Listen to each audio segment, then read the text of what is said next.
Our kids are so much smarter, safer, and stronger than our culture gives them credit for.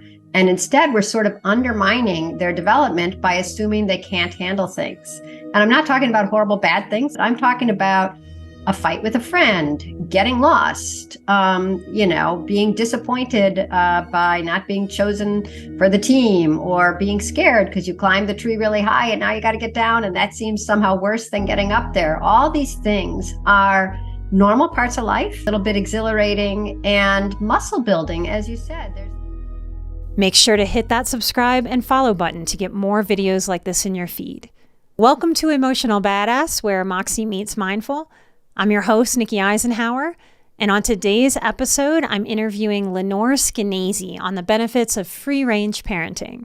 Lenore Skenazy is an American speaker, blogger, syndicated columnist, and author, known for her activism in favor of free-range parenting. In 2008, she wrote a controversial column on her decision to let her then 9-year-old son take the New York City subway home alone, which became a national story and prompted massive media attention, where she was dubbed as America's worst mom. In response, she wrote the book Free Range Kids, which has morphed into a global movement. On today's episode of Emotional Badass, I sit down with Lenore to discuss her story, the psychological effects of age-appropriate risk-taking on childhood, and some helpful tips for parents. Not only was this a wonderful interview, sitting with Lenore was like sitting with a soul sister. I really hope y'all enjoy this interview as much as I did. Thank you so much. Enjoy, and on to the show. Hello, thank you for coming on. I am sitting here with Lenore Skenazy, and I am extremely excited to have you so that we can talk about so much. I have been wanting to have you on for years and years. I'm excited to talk to you because before this was a term, I think I had a lot of this in my raising. A little bit of my background is I come from a very dysfunctional family. But I've done a lot of healing, and so I'm very open with my story. I grew up and put my stepdad in prison for abuse, and my biological father abandoned. But some of the highlights of my childhood was growing up with my grandparents, and I had a lot of freedom. I went to the beach and was in charge of like 12 of my younger cousins. Like nobody drowned, and I was in charge, and that's a big part of the resiliency that helped me heal my life. And so it's been hard for me over the last few years to watch. I'm almost a 20-year therapist, to watch what I call safetyism sort of cripple the next generation. So I'm excited to talk to you. I actually had found Let Grow a couple years ago and didn't realize that was you connected to that. Yeah. So actually, this is the next. We do a Patreon Pay It Forward where we donate 10% of what comes in. And we did a little contest a couple years ago between your organization and another, and yours didn't win. And so in the back of my mind, I was like, oh, this is the next. And it was because it scares people to empower children and really see what they're capable of. So I think we're going to have a really great talk. So let's get into it, Lenore. So you first came on the scene many years ago by writing an article about allowing your 9-year-old to ride the subway alone. And the world sort of freaked out at you, I think, and dubbed you America's worst mom. So I am honored to have America's worst mom on with me today. Thank you, madam. Pleasure to be here. Pleasure to be that in a way. I mean, it's such a funny term at this point. I mean, that 9-year-old is 25 at this moment. So it's been a while.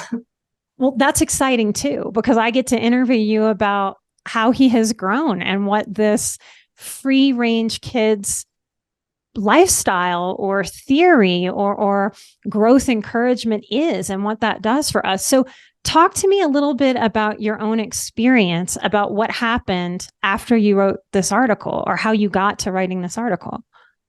Well, I got to writing the article. I live here in New York City, And we have two sons. The older one hadn't asked to ride the subway alone yet. And so we weren't thinking about that when our younger son, Izzy, who was 9, started asking, can you take me someplace I've never been before and let me find my own way home by the subway? And I think if we'd been in the suburbs, he would have been saying, can I get on my bike and go to, the sandwich shop or something? But we're here in New York City and we're on the subways all the time. So finally, my husband and I said yes. And I took not the husband, but the son to a Bloomingdale's, which is a fancy department store in a nice part of town. And I said, today's the day. And that's where I left him. And sure enough, he took the subway and then he had to take a bus across town. And he came home really proud and excited and happy. And, you don't say somebody's born anew, but it was a new step, a new phase in his childhood. And I didn't write about it immediately because it wasn't a publicity stunt and it didn't strike me as that big a deal. But I was a newspaper columnist at the time when there were newspapers. And so like a month and a half later, when I had nothing to write, I said, should I write about this? And my editor said, yes. And 2 days later, after the Why I Let My 9-Year-Old Ride the Subway Alone, I was on the Today Show, MSNBC, Fox News, and NPR. And the interesting thing to me was not just getting dubbed the, America's worst mom, but the conversations were, there were a million conversations after that. And so often the gotcha question was always, okay, yeah, he's fine. But what if he wasn't? What if he had never come home? And it took me a long time to realize why I never had a great answer to that. What do you say? I'd feel sad. I think they know that. So why were they asking? And I've come to the conclusion it was for 2 reasons.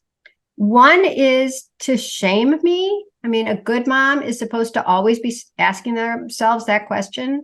How would I feel if something bad happened to my kid and I had allowed them any freedom? I'd feel terrible. It would all be on me.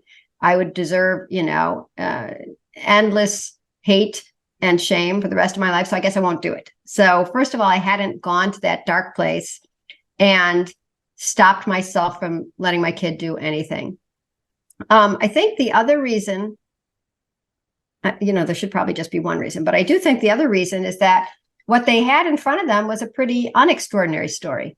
Mom goes one way, kid goes another way, takes the subway home, the end. That's pretty boring. So you have to change it by what ifing.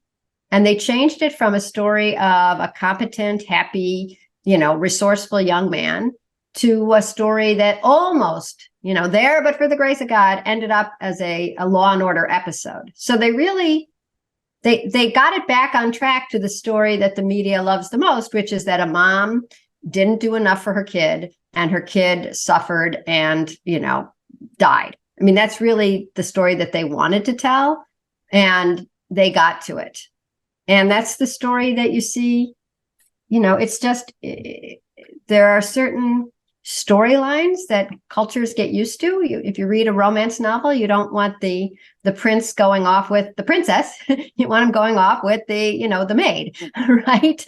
Or the pauper girl or whatever. You don't want the CEO marrying the other CEO. You want him marrying the secretary who took her glasses off and wow. And similarly, we're used to the story of bad moms and tragedies that ensue. And my story was being pushed into that direction, even when it was a story of a perfectly competent kid and I'd say a normal mom. They turned me into a crazy mom. What do you think that did for your child? Like, what did you see as his mother? And he wanted it. And I think that's very important. Like, I was babysitting other people's children at 11 years old, like 4-month-old baby and 4-year-old little boy at the same time. Today, I think people would have called CPS, realizing that I was allowed to do that. And I was very responsible, very capable, and very good at that. And I'm glad for you to name shame, because I do think now in particular, you're talking about years ago too. And I think that was maybe the beginning, and it's been building about valuing safety and then valuing fear and really trying to use shame to inform people. I come from a Catholic background, and so I have thought endlessly about the term Catholic shame, right? And what that has done to me in my life and what it is to become shame resilient and not be controlled by what other people think should shame you. Like, I'm out there with a very intimate story. There are people who think I'm airing dirty laundry and how dare I, and shame on you. I've had therapists say, you're doing free therapy over your podcast and that is wrong and that is dangerous. Shame on you. If you don't think like me, shame on you. I also think we have come to value safety, and its safety has somehow gotten smushed up with this mom shaming. And when I hear you put it the way that you put it, what really strikes me is that's really about protecting the mom and her feelings and what her friends are going to think and what society's going to think. And that's very different than what's best for a child's development. You got a lot to unpack there. I was nodding along with it all, frankly. The idea that you would be shamed for helping people with your podcast. How dare you help people, you hussy. I want to go back to the first thing you were talking about, which was there you were, an 11-year-old taking care of a 4-year-old and a baby, and I saw you smiling, and I wonder why.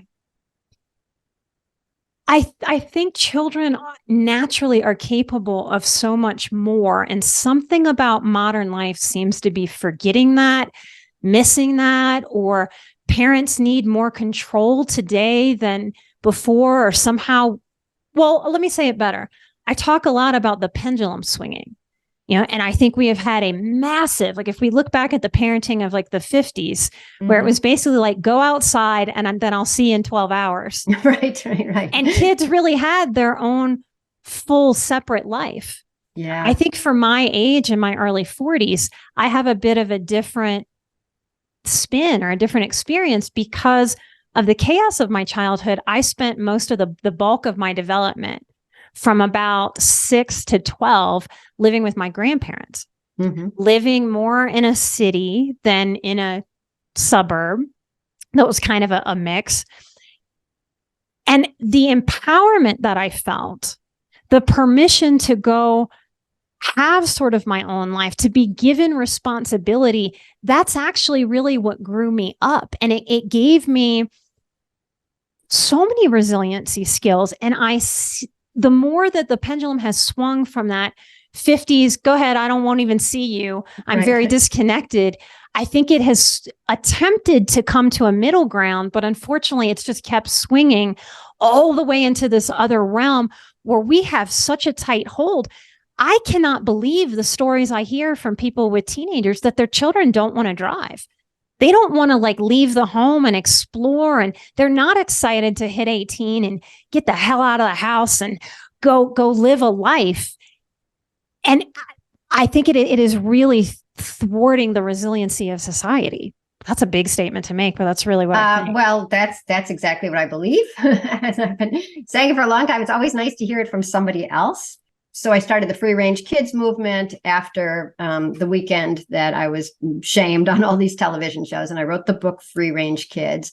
And then it grew into the nonprofit Let Grow about 5 years ago. And Let Grow is trying to make it normal to give kids back the good part of your childhood, the trust, the freedom, the responsibility, the wind in your hair, the exhilaration of being on a bike, the excitement of seeing the streetlights come on and you're going home in the dark. I mean, all these things that make you feel confident, competent, trusted, and happy to be alive, I would say. And I think part of a community, because because then that child, instead of just going to the parent, has to go, okay, which stranger am I going to go to ask for help?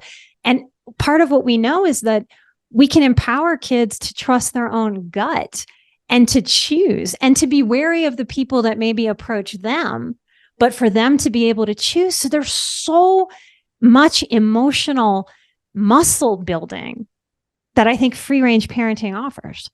That's literally it. One of our slogans, we've got it done, is that our kids are so much smarter, safer, and stronger than our culture gives them credit for.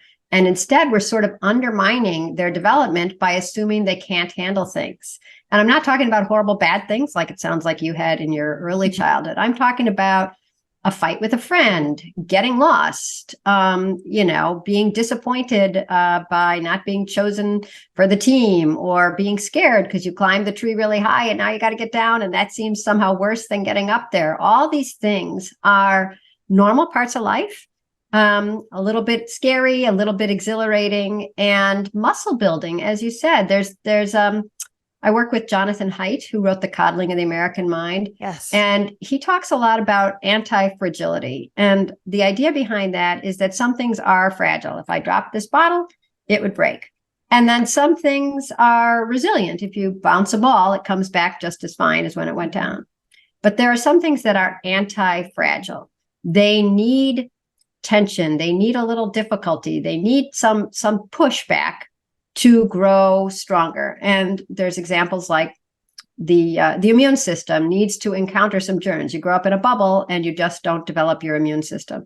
And similarly, I don't do any of these exercises, but I should. There's those weight-bearing exercises where you're pushing against something that's heavy, and that is actually building up bone mass. Mm-hmm.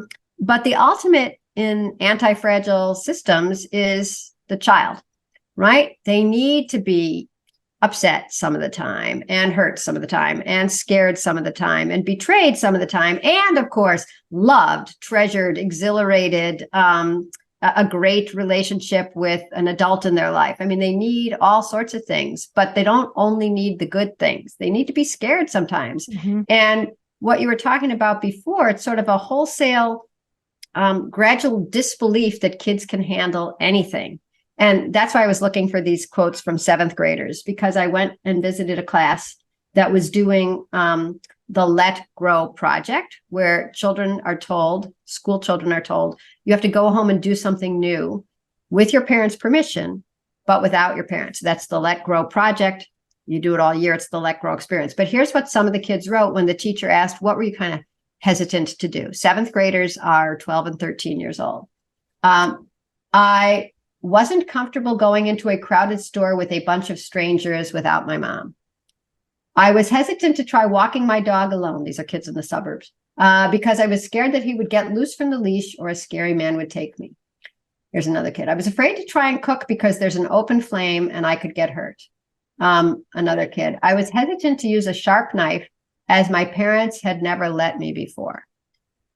So just tell me your reaction to these. I mean, I pulled these out because they meant something to me. What do they mean to you? A kid who hasn't used a knife or walked the dog? It breaks my heart. It breaks my heart, because this is why we have a generation of anxious children. They don't understand their own power. They don't understand their own critical thinking skills. They've been denied the experiences that help them trust themselves, their capabilities. I think failure and trying hard things are vitamins for yes. a we growing, talk about that actually. Yeah. For a growing human being. So they're emotionally nutrient deficient. Yes. And what is doubly sad about that is that these parents are so well intended. This is different. I work with trauma and abuse and neglect survivors. This is so different than someone who is neglected. So to have parents who are trying so damn hard to do the right thing by their kids and are so plagued with fear that they are actually regressing their own children into like a toddlerhood, which then depresses the child. Because at 11, 12, yes, at 11, 12, 13, to not know how to use a knife is sad. And that child, I think, processes that as, what is wrong with me that I am not capable here? Not that they think those words, but they feel that sentiment. And that's part of what grows this massive victim mentality and this almost like glorification of fear. It's like fear is worshipped. When we are living through the worst case scenario, I might get snatched. Constantly, I think we're teaching children to be hypervigilant before they're ever even traumatized. Right. Which is different than vigilant and smart. Hypervigilant is a nervous state. It means your nervous system is ungrounded. It means you are so terrified that your best thinking isn't at the helm. And I don't want that for any child. I want them to grow into the strongest version of themselves. I know that I've gotten a lot of pushback. Sometimes I lose listeners for pushing that. If we look back at history, human beings were made for tough things. We can be massively hurt. We can cry and lay on the ground and I've been so depressed in my earlier life that my motor skills were my psychomotor. You couldn't do anything. I could barely move. So to rob a child from the very nutrients that help them know that they are capable, that they can face hard things, is a tragedy. So, A, agree.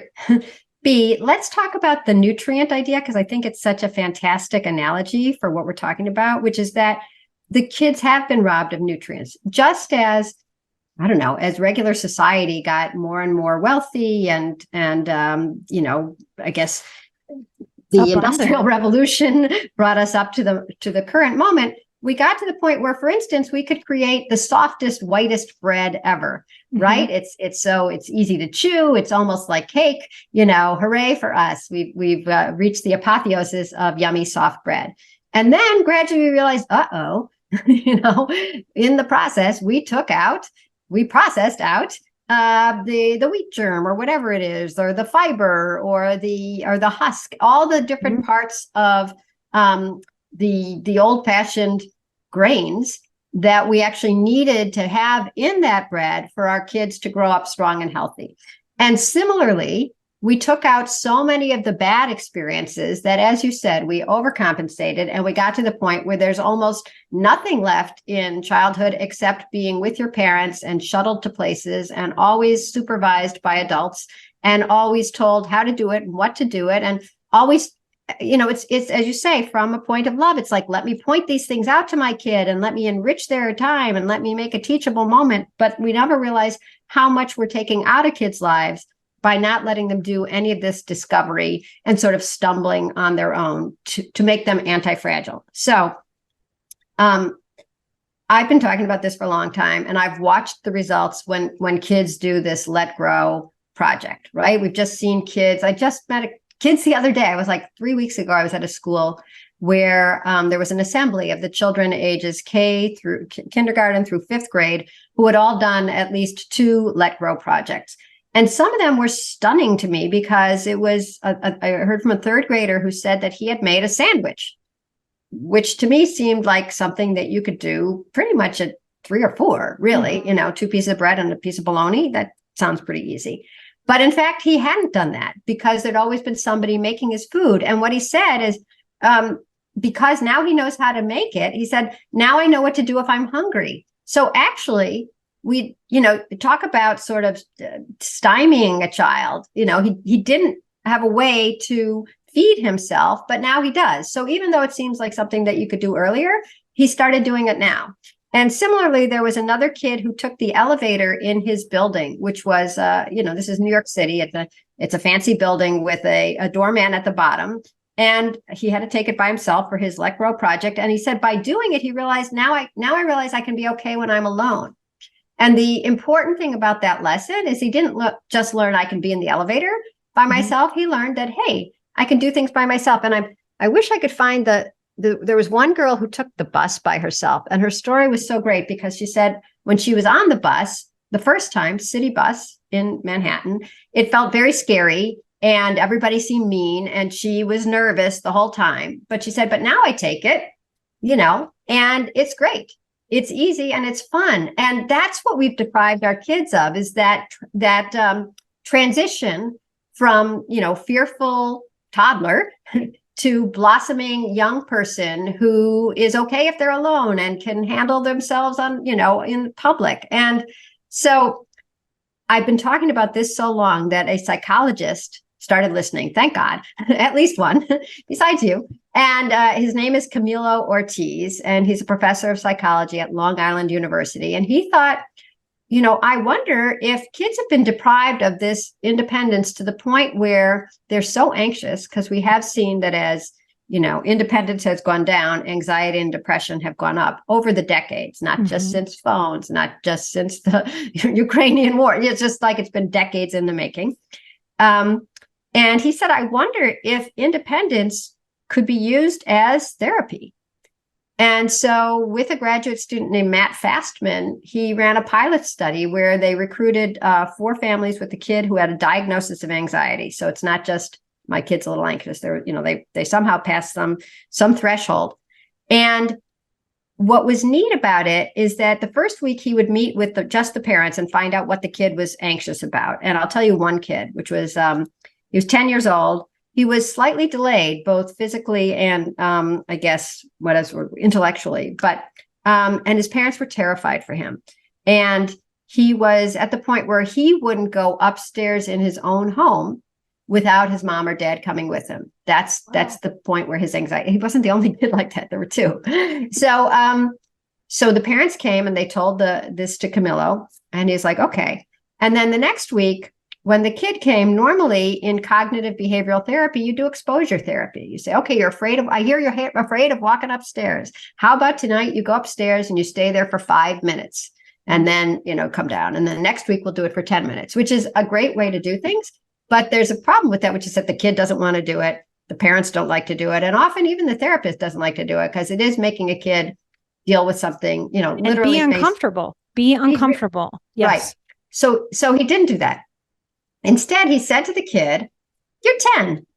I'll bet there's all sorts of stuff that you want to start doing now that you're 10 that you haven't done yet. What are some of those things? Think big, think really big. And so the kid is like sort of free. And he's like, well, I'd like to, I've never been able to walk home from school. I'm always, taken home. And I'd like to I'd like to go by myself here. And I want to play chess in the park. I mean, whatever it was, he just came up with idea after idea. And they were joyful ideas because they were things he wanted to do as opposed to things that he was terrified of. And his parents had been primed to say yes. They actually talked about it with the therapist and with the kid. Independence is great. The more independence, you're ready for some. And so the first thing he did was he was walking home. He wanted to walk home from school, and his mother was so beside herself, she had to take the day off of work because she could not function. And he walked home from school, wasn't that big a deal. He actually got a little turned around, but he walked home and it was fine. And the next day he walked home and he just started walking home. Then he wanted to take the Long Island Railroad, which is a commuter railroad. And, your parents have to say yes. So they said yes. And he went about 4 they dropped him off at one place and they picked him up 4 stops later, which is about 10 miles. And that was great. And then he did all these other things, whatever they were. And this was during the summer before 6th grade. And 6th grade is middle school when you start a new school. And so middle school comes around and the school sends out a letter. The first day of school, you're going to get your locker, your homeroom, the combination to your locker, you're going to find out who's in your class. And this is a big day. And we understand, feel free to bring your parents with you because we know this is a lot. It's a transition. All transitions are written as if they're too much for kids to handle. But this kid said to his parents, I got this. I can do this. And he went, small though he is and a little intellectually delayed though he is, and he went to school by himself that first glorious day. And when he came home, he told his parents, guess what? I was like almost the only kid there who wasn't there with a parent. And how exhilarating, not just for the kid, but for the parents. Yeah. Right. And that's one of the things that we've deprived today's parents of, which is the joy of recognizing what your kids can do without you. I mean, we're hardwired to want that, because you want your kids to survive. You want your kids to thrive. And you don't know if they're going to be okay without you if you're always with them. Yes. So by making independence a priority as opposed to a disaster, a danger that you're avoiding at all costs, everybody feels better. And there's sort of no downside except your kid could get a little lost or could maybe be scared of a dog. And even that's good because then you realize, a bad thing happened. I was scared or the dog was mean or I got lost part of the way and I had to turn around and retrace my steps and I'm still okay. Right? We're so afraid of our kids making bad choices or, having some frustration or being a little scared that we don't realize the only way to get over those is by exposure to real life.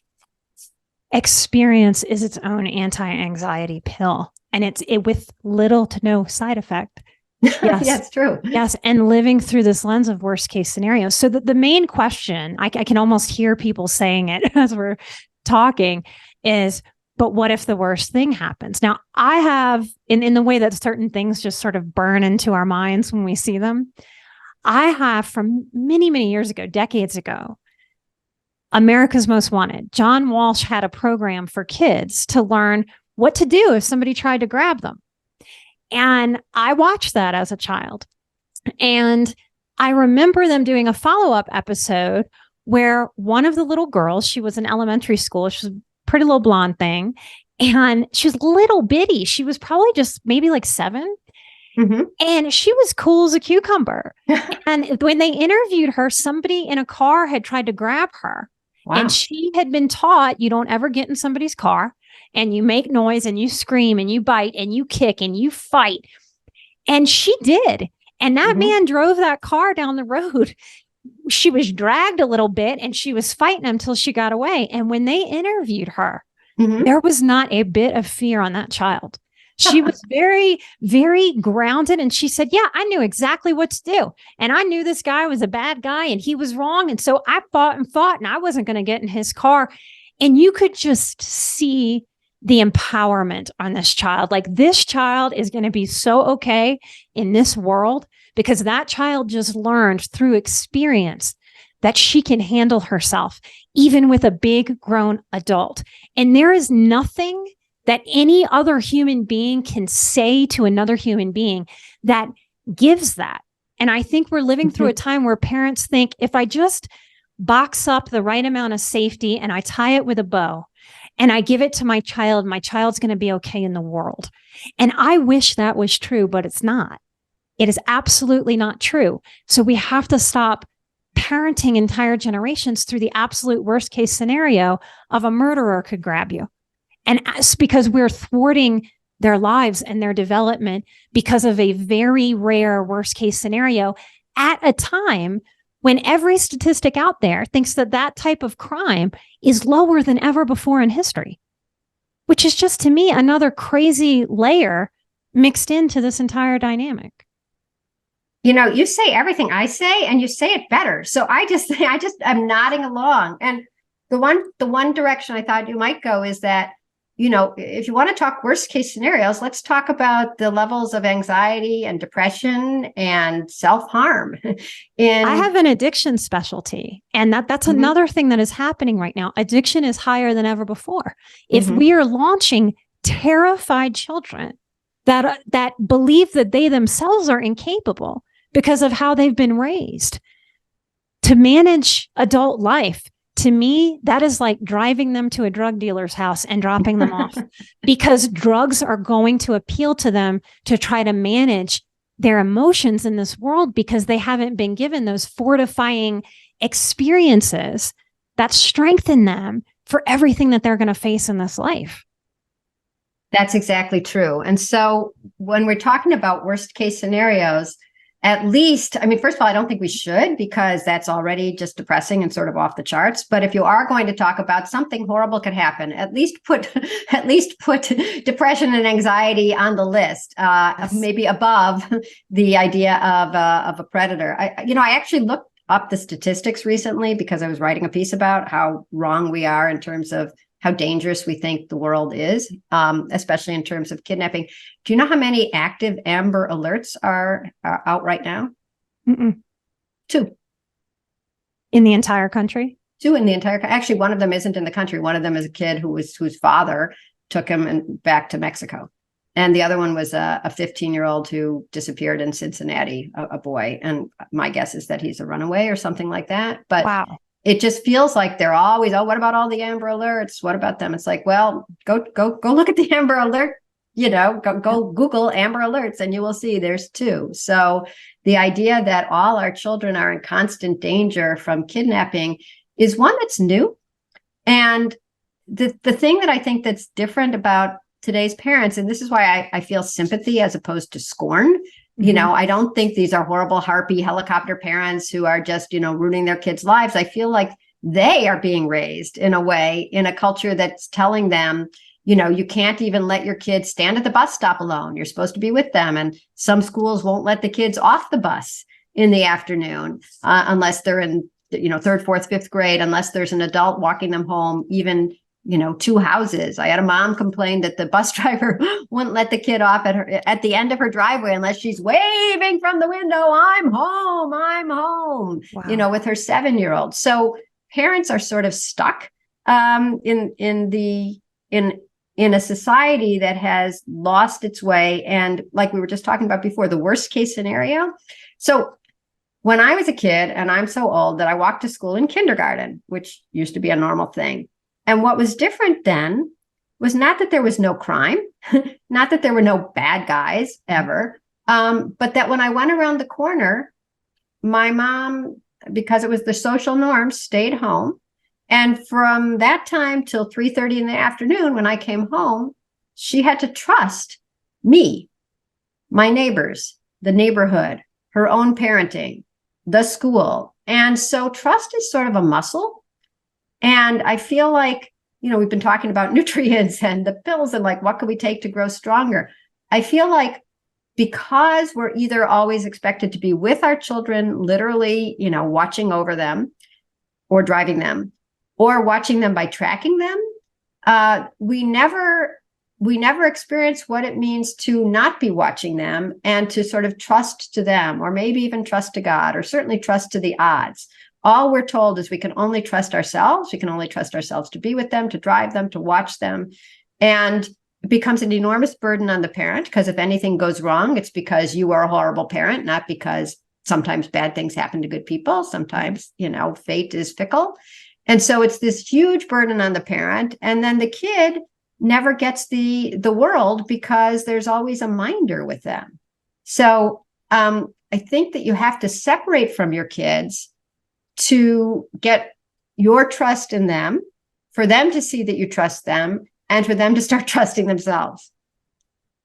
I could not agree more. And if a parent can't give that trust to the child, even when they're scared and frightened to do so, then that child has almost no chance to grow learning how to trust themselves. And if you don't trust yourself, you have an anxiety disorder, no doubt. So some people who have been listening for a while might go, why is Nikki talking about this stuff so frequently? I'm a child-free person, but I am passionate about child development because what I see in mental health is that most of what is wrong with our collective and individual mental health right now is that we're just not getting these sort of pertinent, important nutrients that prevent.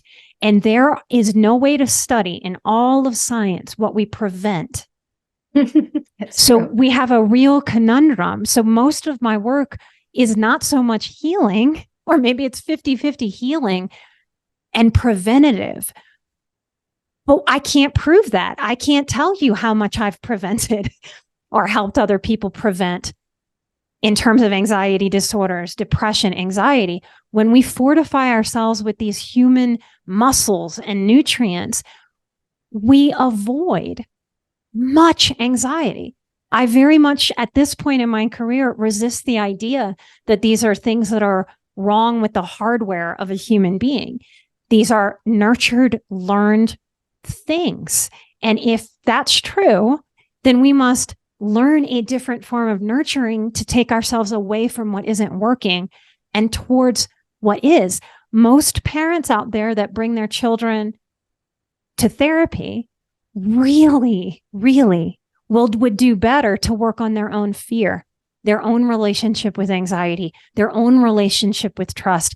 And if they're trying to overcorrect, I work with so many trauma survivors who were so undercared for in so many different ways as children and abused, that they have children, and very much, I think, in a conscious way, but more importantly, in a subconscious way, they try to overcorrect. So if their childhood was very unsafe, then they want to give their children all of the safety. And really, that's about healing themselves. Oh. And we must learn how to not project our own trauma onto our children if we are to have them, because they didn't have that experience. So I believe that is a big part of what is going on in this sort of collective unconscious in this country. Yeah, that's interesting. I wonder if it's way more true of the traumatized parents than of the untraumatized parents, because I do see so much hovering and supervision. And like I said, part of it is just the culture. The bus won't let the kid off unless I also think there. guidance. I think a lot of people my age, I'll be 44 this year, they will tell me, I feel like I made it to adulthood without any guidance. And so we had a lot of free rangeness, maybe in latchkey kids. I'm that generation. But I think the downfall of that was that we didn't get a lot of guidance. We didn't get a lot of financial guidance. We didn't get a lot of, hey, this is how you healthily date. Like we didn't get a lot of relationship guidance. We didn't get a lot of healthy communication, education, or guidance. So I think a lot of us launched into adulthood not really knowing what to do. We had some muscles from that independent childhood, a lot of us had, but we still didn't know what to do. So I think there's a lot of attempt at overcorrection, giving so much, but not realizing that you can't really tell someone wisdom.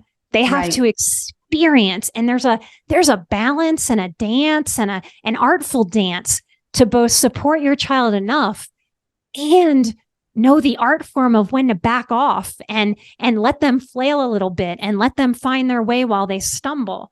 Think about a little baby that learns to walk. I use that example a lot.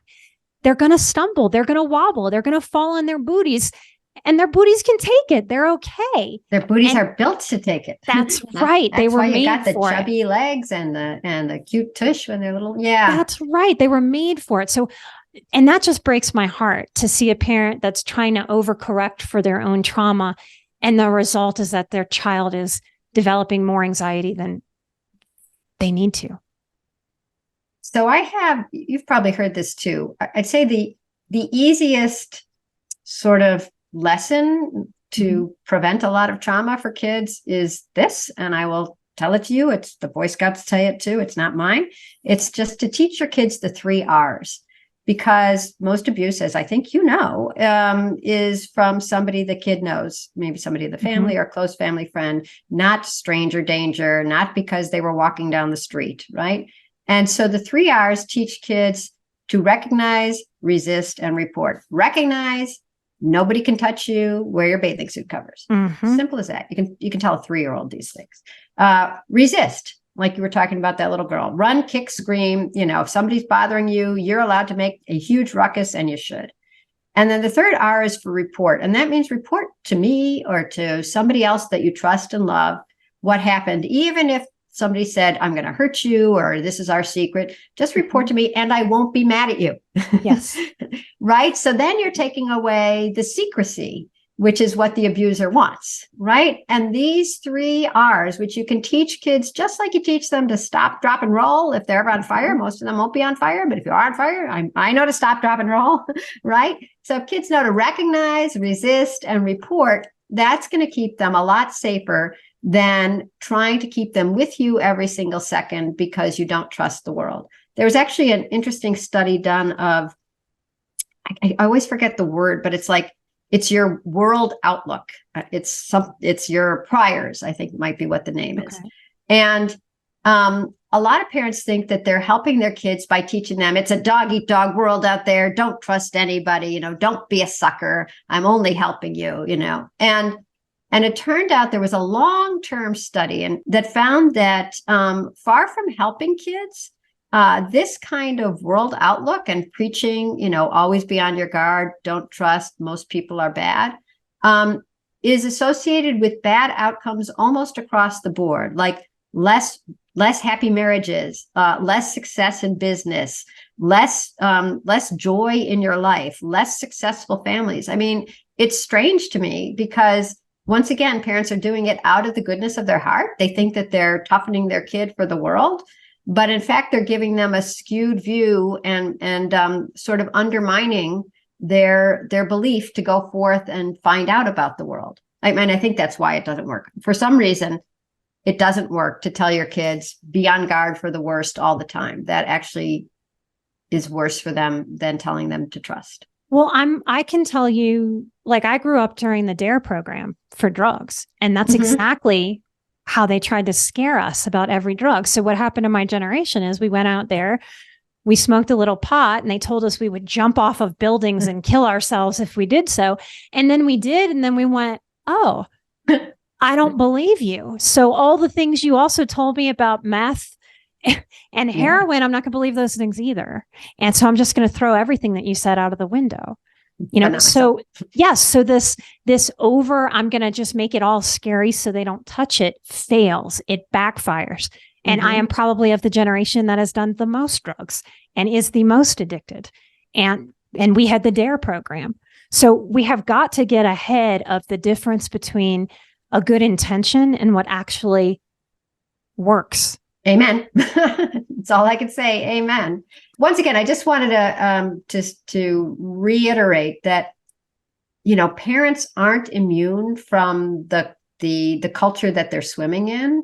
And so, some of the stuff that we now think of as bad advice or problematic decisions, so much of it is not even up to us. I mean, if somebody's going to scream at you, if you let your kid wait at the bus stop, or how come you're not with her? How come you let your kid wait in the car while you paid for the gas? It's like, because I actually think it's going to be fine. And people are yelling or calling 911.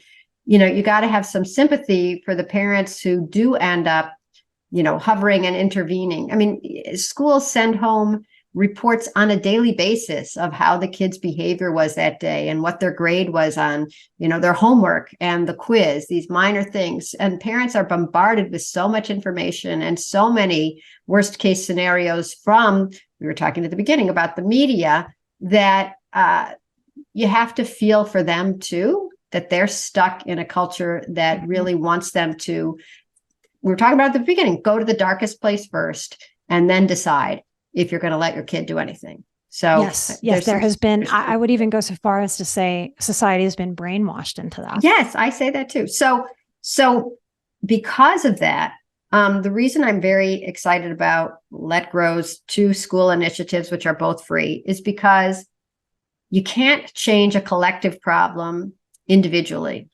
And that means that if I think, wow, this is a crazy culture, of course my kid can walk to school, and my kid is the only kid walking to school, or my kid won't, that the school won't let them self-dismiss anymore, or there's nobody for them to walk to school with, or somebody, is calling 911. So when we suggest that schools do the Let Grow experience, where they keep getting these projects to take home, go home and do something new on your own with your parents' permission, but without your parent, everyone's doing it at once.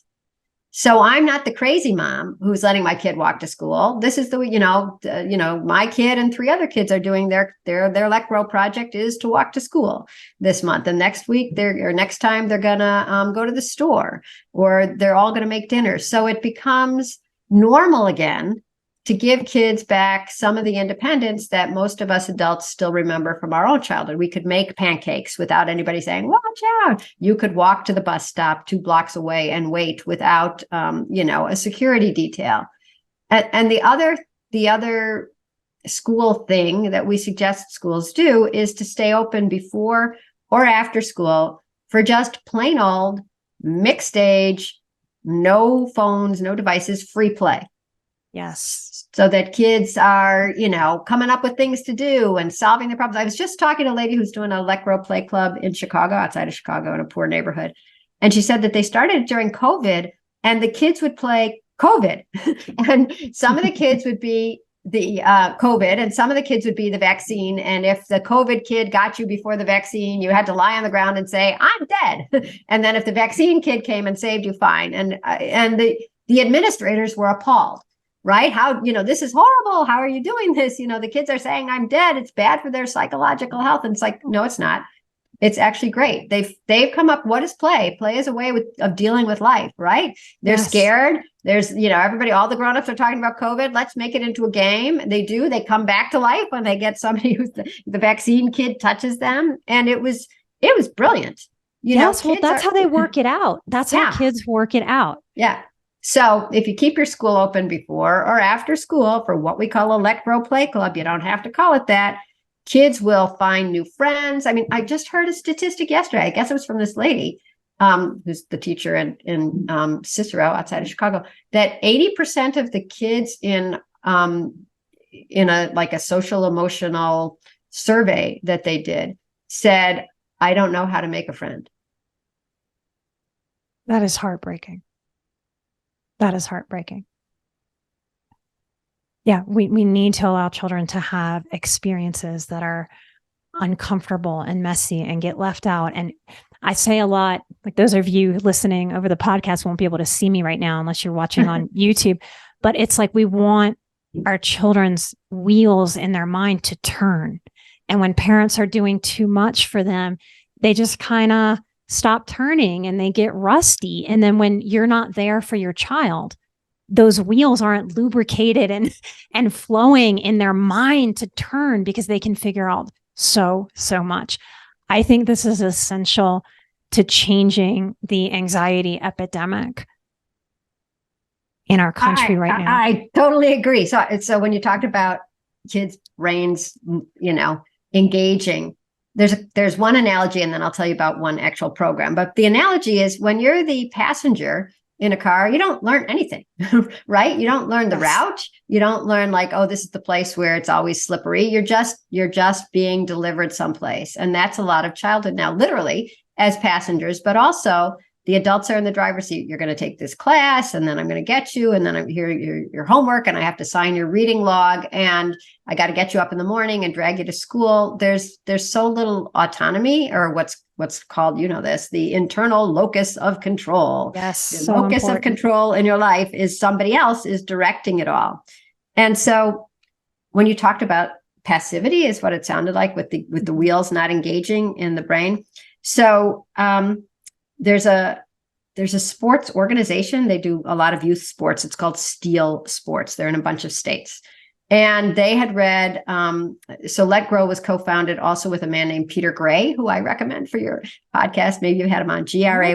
I would love to have him Oh, on. he's so great. He's so great. And he's an older guy, and he writes about the importance of free play, in that all cultures have had this, except in times of slavery and war. Children have always, and I guess child labor, children always play. And that's how they learn how to make a friend and how to make something happen and how to deal with frustration and how to be compassionate and how to be creative. All these wonderful things happen.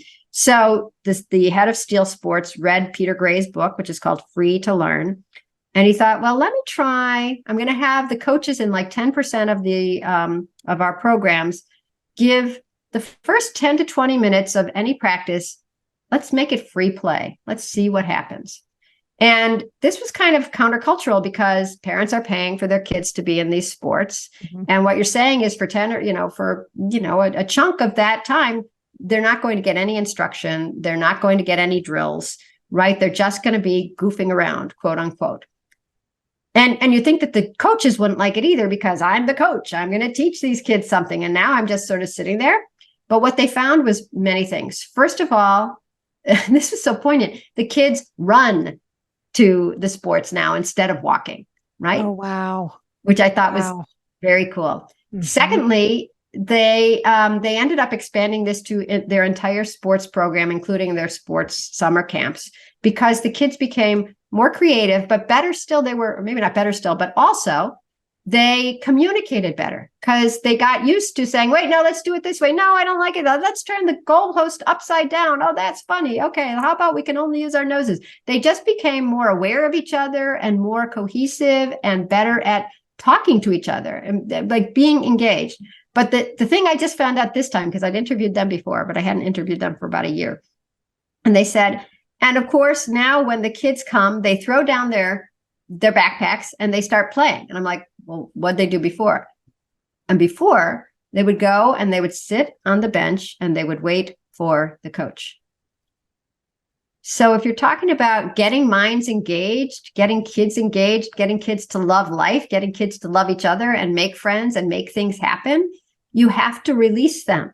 You cannot spend every moment saying, I'm going to make this so optimal for you. You're going to do exactly what I say, so you don't waste a second. So we don't, so every moment is teachable because I'm an adult and I'm going to help you and I'm going to keep you safe and I'm going to keep you stuffed with information because I'm so smart. No, kids have to figure this stuff out on their own. Mm-hmm. You did, right?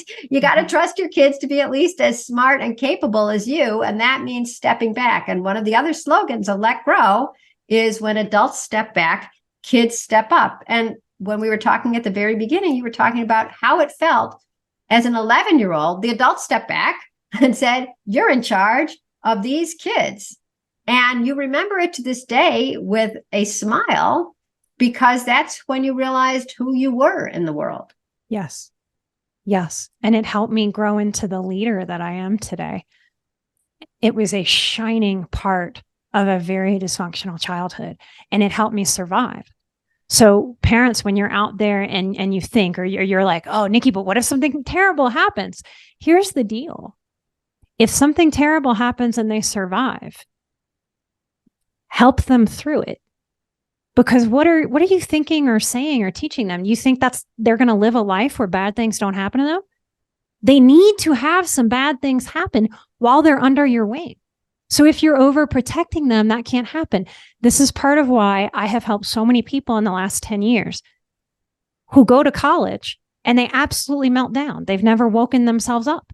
They don't know how to get to their next class unless somebody is poking, prodding, pushing, guiding, telling them exactly what to do. Take this next step, go to this building. The building's over there. I'll walk you to it. And they just fail out the first semester and come back home, and then they're depressed. And then their parents go, I can't get them to leave my basement. I don't know. They need experience, and they need to be loved through their capability so that they can learn to see themselves. That's what empowerment is. Empowerment is not some BS fluffy word that we just throw around. We need to be empowered so that we can face the tough things in life. And so we can have more joy with what's good and lovely and beautiful. There is no world where you get to birth a kid and have it live some kind of pristine, struggle-free life. So give them the muscles to do so. And you will be so proud as a parent. And then you will watch your child be proud of themselves. And that, my 20 almost years of therapy experience, that is the antidepressant your kid needs. That is the anti-anxiety that you or your child will thrive on with no nasty negative side effects. I want to end it there. That's an impassioned plea for everything I believe. And it's from a psychologist. So even better, a therapist.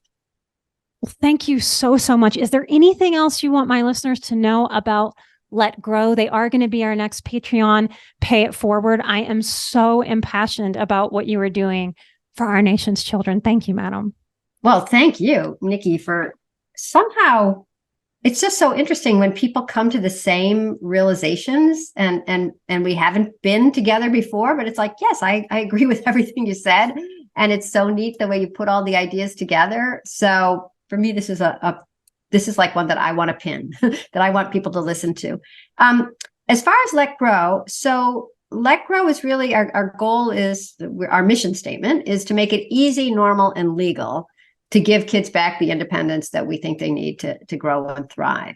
And the easy and normal part are mostly through the schools. So if you have a kid in school or you're a school teacher or administrator or counselor, please consider going to letgrow.org and clicking on schools and seeing how you could start the Let Grow experience in your class and start a Let Grow play club before or after school. All our materials are free.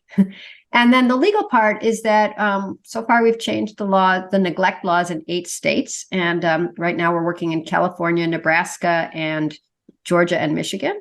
California's our big kahuna. We've changed the law from neglect being often defined by the state as anytime an adult doesn't provide proper supervision.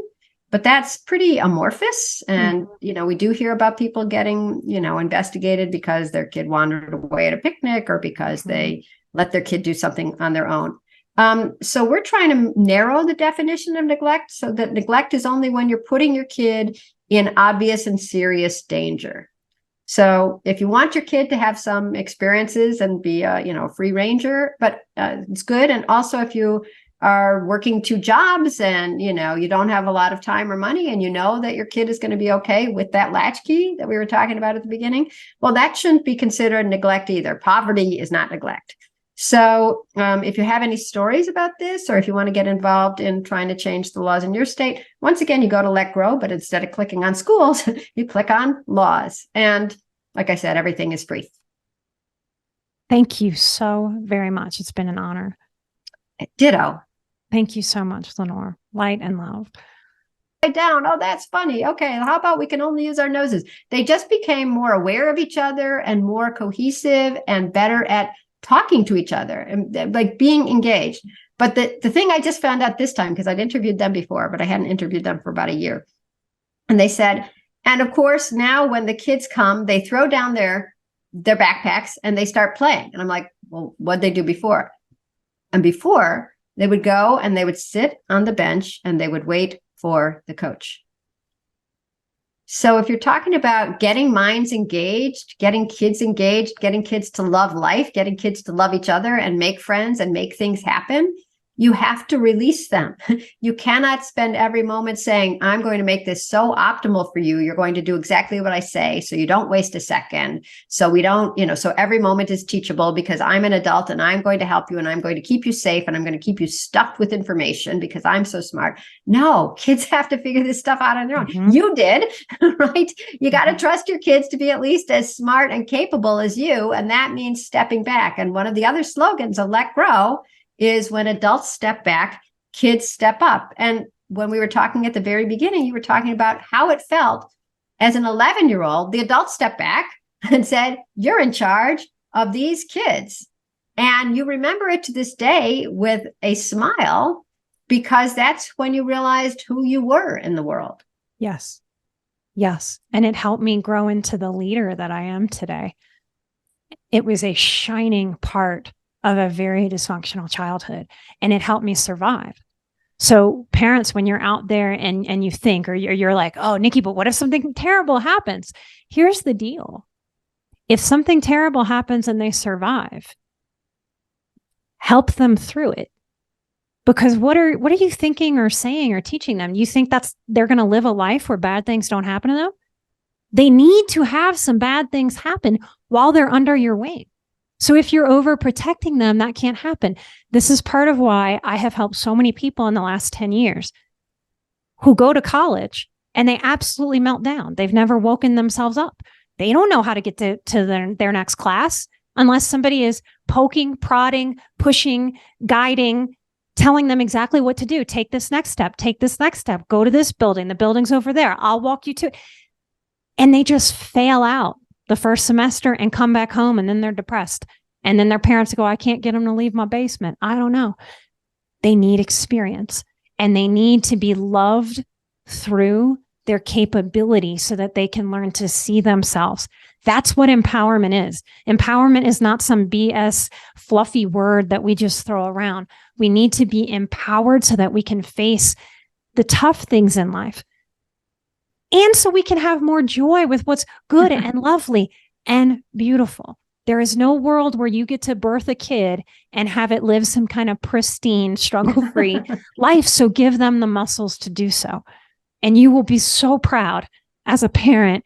And then you will watch your child be proud of themselves. And that, my 20 almost years of therapy experience, that is the antidepressant your kid needs. That is the anti-anxiety that you or your child will thrive on with no nasty negative side effects. I want to end it there. That's an impassioned plea for everything I believe. And it's from a psychologist. So even better, a therapist. Well, thank you so, so much. Is there anything else you want my listeners to know about Let Grow? They are going to be our next Patreon Pay It Forward. I am so impassioned about what you are doing for our nation's children. Thank you, madam. Well, thank you, Nikki, for somehow it's just so interesting when people come to the same realizations and we haven't been together before, but it's like, yes, I agree with everything you said. And it's so neat the way you put all the ideas together. So for me, this is this is like one that I want to pin, that I want people to listen to. As far as Let Grow, so Let Grow is really our goal is, our mission statement is to make it easy, normal, and legal to give kids back the independence that we think they need to grow and thrive. And the easy and normal part are mostly through the schools. So if you have a kid in school, or you're a school teacher or administrator or counselor, please consider going to letgrow.org and clicking on schools and seeing how you could start the Let Grow experience in your class and start a Let Grow play club before or after school. All our materials are free. And then the legal part is that so far we've changed the neglect laws in 8 states. And right now we're working in California, Nebraska, and Georgia and Michigan. California's our big kahuna.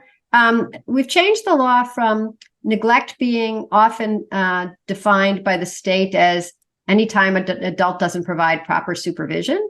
But that's pretty amorphous. And, we do hear about people getting, investigated because their kid wandered away at a picnic, or because they let their kid do something on their own.